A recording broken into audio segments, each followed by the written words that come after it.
Hello மக்களே! இன்னைக்கு cook with கோமாளியிலேருந்து lemon idli stuffed with lemon chilli chutney எப்படி செய்றதுன்னு பார்ப்போமா? ஃபர்ஸ்ட் ஒரு பேன்ல கொஞ்சமா எண்ணெய் சேர்த்துக்கோங்க. இதில சீரகம், வெந்தயம் அண்ட் 1 வெங்காயம் சேர்த்து நல்லா வதக்கிக்கலாம். இதில 4 வரமிளகாய், கொஞ்சமா உப்பு சேர்த்து அரைச்சு எடுத்துக்கோங்க. இப்போ ஒரு பேன்ல கொஞ்சமா எண்ணெய் சேர்த்துக்கலாம். இதில அரைச்சு வச்சிருக்க சட்னி அண்ட் 2 லெமனோட ஜூஸை ஆஃப் பண்ணிட்டு சேர்த்துக்கோங்க.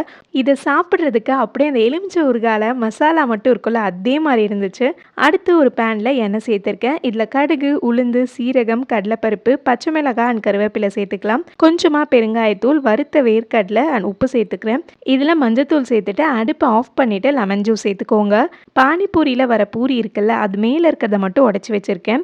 இப்போ ஒரு சிலிக்கான் மோல்டில் இட்லி மாவு சேர்த்துக்கோங்க. இதில் பூரி வச்சிடலாம். உள்ளே நம்ம பண்ணி வச்சுருக்க அந்த லெமன் சில்லி சட்னி சேர்த்துருங்க.